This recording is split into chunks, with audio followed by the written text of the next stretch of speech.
Assalamualaikum warahmatullahi wabarakatuh. Halo, perkenalkan saya Nafla Rania, NIM 043308181932. Saya dari reguler 1 semester 7 Prodi MSDM atau Manajemen Sumber Daya Manusia Universitas Primagraha. Di sini saya akan membahas tentang manajemen strategik pada studi kasus PT Kalbe Farma Tbk yang terdapat pada buku Profesor Dr. Sofjan As-Sauri MBA dengan judul buku Strategic Management yang diterbitkan oleh Raja Wali Press dengan dosen pengampu Ibu Sri Wulandari MBA. Check it out. 4.1 Pendahuluan. PT Kalbe Farma Tbk tengah mencari mitra strategis baik investor lokal maupun asing, menyusun rencana ekspansi baik di dalam negeri maupun di luar negeri, yakni Asia Tenggara serta Nigeria, Afrika pada tahun 2009-2010. Direktur dan juga sekretaris perusahaan Kalbe Farma Bapak Fidiong Tius mengatakan bahwa perseroan tengah menyiapkan estimasi dana sebesar 500 miliar rupiah hingga 1 triliun rupiah atas rencana tersebut yang berasal dari kas internal perusahaan yang terdapat pada Bisnis Indonesia 30 Mei 2011. Sudah ada beberapa investor yang berminat dalam upaya mencari mitra strategis sebagai perencana perusahaan untuk meningkatkan pendapatan sekitar 15% sampai 18% pada tahun 2009-2010. Sejauh ini, perseroan telah menyeleksi sekitar 10 perusahaan untuk diambil alih. Perusahaan-perusahaan itu berbasis di Indonesia dan di Asia Tenggara. Selain akuisisi, Kalbe Farma pun menjajaki joint venture dan merger. Sejalan dengan upaya tersebut, perseroan juga telah membentuk unit kerja strategic investment. 4.2 Sejarah dan perkembangan PT Kalbe Farma Tbk atau yang bisa disingkat KLBF. Nah, KLBF sendiri didirikan pada tahun 1966 oleh Bapak Bunyamin Setiawan, seorang dokter lulusan Fakultas Kedokteran Indonesia yang meneruskan pendidikannya di bidang farmakologi di Universitas California, Amerika Serikat, yang memperoleh gelar PhD. Pada saat didirikan KLBF ini, berada di tempat yang kecil, yaitu hanya sepetak garasi di bilangan Tanjung Priuk. Dari tempat inilah Bunyamin Setiawan mengembangkan pabrik obat yang kecil sebagai jika bakal industri farmasi besar yang sekarang bernama Kalbe Farma.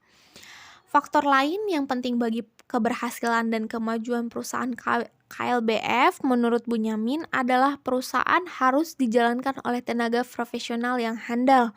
Bunyamin juga menyadari sejak dini awal tahun 1970-an perusahaan haruslah dapat bergerak dengan lincah dan haruslah selalu sehat. Bapak Johannes Settijono beberapa tahun sebelumnya telah menjadi Direktur Utama PT KLBF yang sekaligus pemimpin Dewan Direksi dengan tugas mengkoordinir 6 bidang, yaitu pemasaran, manufaktur, keuangan, sumber daya manusia, distribusi dan perdagangan, dan penunjang. Bapak Johannes mengatakan bahwa KLBF telah terbiasa bersaing dengan merek-merek internasional dan di Indonesia memang sudah banyak perusahaan asing yang telah masuk untuk beroperasi. KLBF terus berkembang oleh Bunyamin dengan menyatakan bahwa kunci keberhasilan suatu perusahaan adalah terletak pada manusianya, karena manusia adalah sebagai aset perusahaan. Dengan mempersiapkan bibit unggul untuk posisi manajemen puncak yang telah dilakukan melalui program manajemen training. Untuk menghadapi persaingan, KLBF selalu berupaya meningkatkan keunggulan kompetitifnya dengan memperkokoh perusahaan, meningkatkan efektivitas dan efisiensi perusahaan, serta memperluas rentang distribusinya. KLBF punya wacana untuk menjadi suatu perusahaan farmasi terbesar di Indonesia. Dengan rantangan untuk menjadi perusahaan terbesar di Indonesia, KLBF telah melakukan pengakuisisi merger, dan joint venture dengan beberapa perusahaan besar antara lain PT Bintang 7, Hexpharm, dan Dansos. Dalam upaya pengembangan perusahaan KLBF, telah dilakukan merger dengan PT Dansos Laboratories Tbk dan PT Encephal Putra Mega Trending Tbk yang telah rampung pada Desember 2006.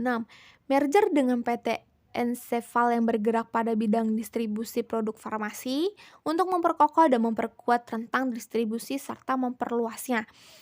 Jadi, PT Kalbe Farma ini merger dengan PT Encephal itu untuk memperkuat rentang distribusinya sehingga masyarakat itu tahu tentang produk Kalbe Farma ini.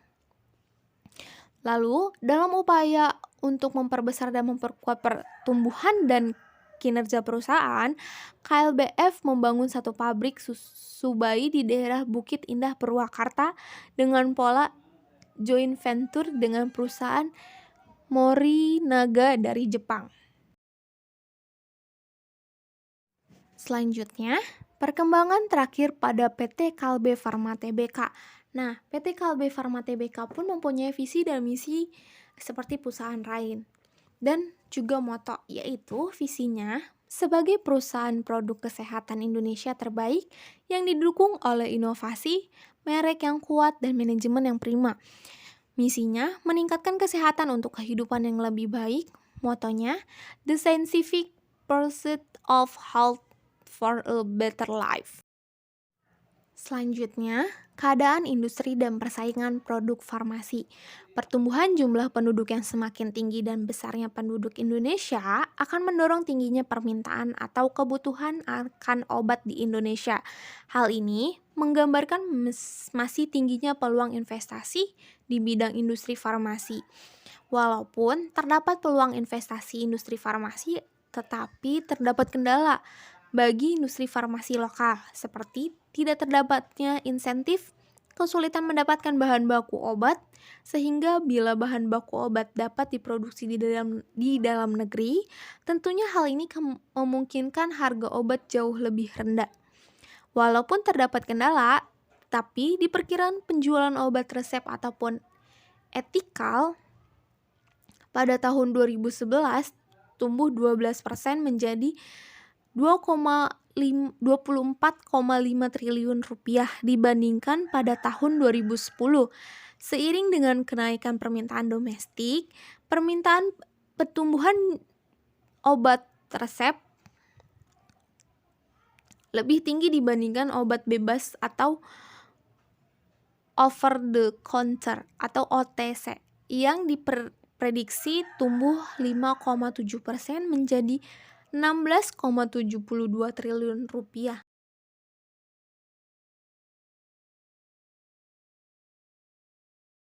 Selanjutnya, perkembangan persaingan di industri farmasi semakin tajam karena sekitar 200 perusahaan farmasi yang bergelut di pasar Indonesia. 30% adalah PMA, 7% adalah BUMN, dan 63% adalah PMDN, penanaman modal dalam negeri. Dalam persaingan ini, PT KLBF masih dapat meraih pangsa pasar 14% mengungguli beberapa perusahaan farmasi besar lainnya, seperti PT Dexa Medica, PT Sanbe Pharma, PT Soho, dan PT Tempo Scan Pacific. Dengan demikian, PT KLBF dapat dinyatakan sebagai raksasa industri farmasi. PT KLBF akan mengincar penjualan sebesar 3,5 triliun rupiah pada tahun 2011 atau naik 12,9% dibandingkan dengan tahun 2010, yaitu 3,1 triliun. PT Kalbe Farma Tbk menyatakan pertumbuhan pendapatan tertinggi kedua terbesar 13% pada tahun 2010 dengan laba usaha yang tumbuh 14%. Diverifikasi usaha Kalbe Farma menjadi penopang pertumbuhan pendapat dan laba usaha. Selanjutnya, Pasar dan pemasaran produk farmasi di Indonesia. Pasar produk-produk farmasi akan tetap meningkat karena kebutuhan terhadap kesehatan tidak bisa ditolak, bahkan menjadi salah satu yang paling penting yang harus dipersiapkan. Di pasar-pasar produk farmasi terdapat dua tipe obat, yaitu obat etikal atau obat dengan resep dokter dan obat bebas atau OTC. Yang termasuk obat OTC itu obat batuk, obat sakit mah, obat flu, obat sakit kepala, suplemen kesehatan, multivitamin, dan lainnya. Pada dewasa saat ini perkembangan pesat obat generik yang tergolong etikal yang harganya lebih murah dari obat paten. Selama tahun 1998 sampai 2002, pasar produk farmasi menunjukkan pertumbuhan sekitar 30%. Pasar produk farmasi setiap tahun dikuasai oleh obat etikal atau obat resep dokter yang mencapai 60% lebih, sedangkan obat bebas hanya kurang dari 40%. Obat generik yang menguasai pasar nasional seperti antibiotik dan analgenetik amoxicillin dan ampicillin.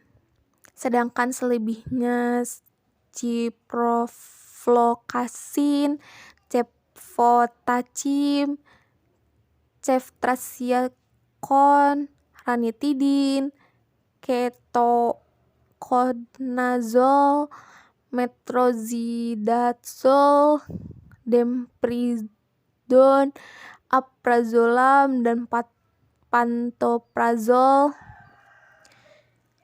Perusahaan yang memproduksi dan memasarkan obat generik yang terbesar adalah PT Indofarma, PT Kimia Farma Tbk, dan PT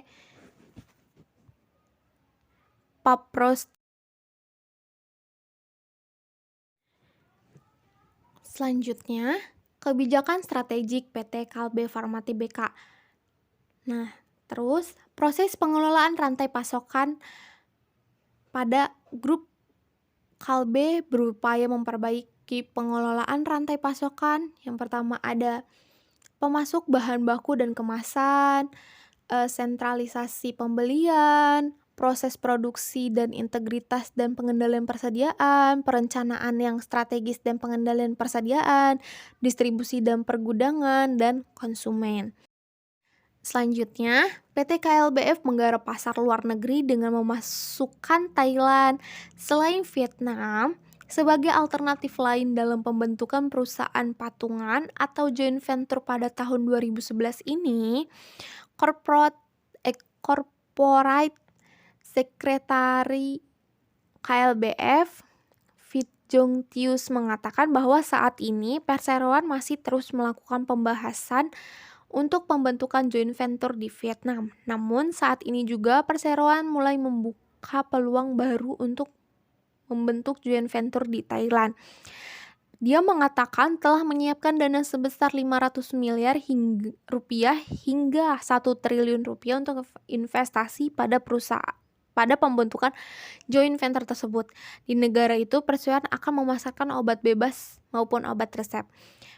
PT KLBF pada tahun 2010 siap mengakuisisi minimal 3 perusahaan farmasi.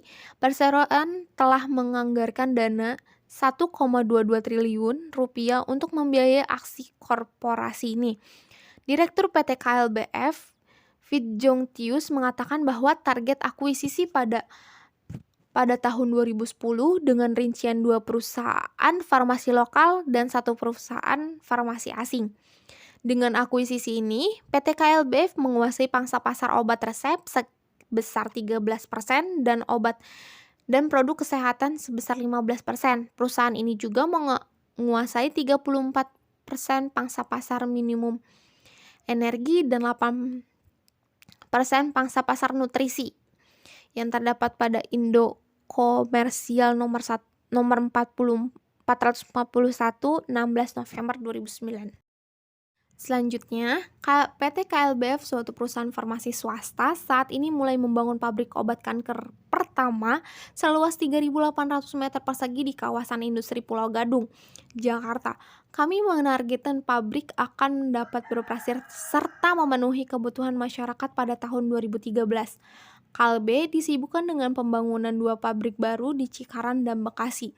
Pada pabrik di Cikarang yang diperuntukkan untuk memproduksi obat generik yang akan selesai pembangunannya dengan total investasi sekitar 100 miliar rupiah. Mohon maaf di sini bukan tahun ini ya, beberapa tahun yang lalu, karena di buku ini itu tahun 2009-2010, keuangannya juga mungkin sekitar tahun segitu. Adapun pabrik di Bekasi yang difungsikan untuk memproduksi obat infus yang sudah selesai dan siap digunakan.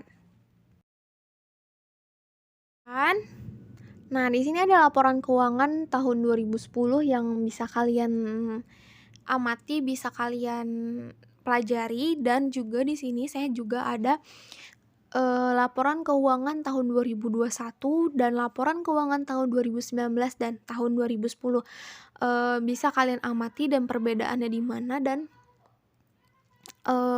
semoga bermanfaat. Terima kasih.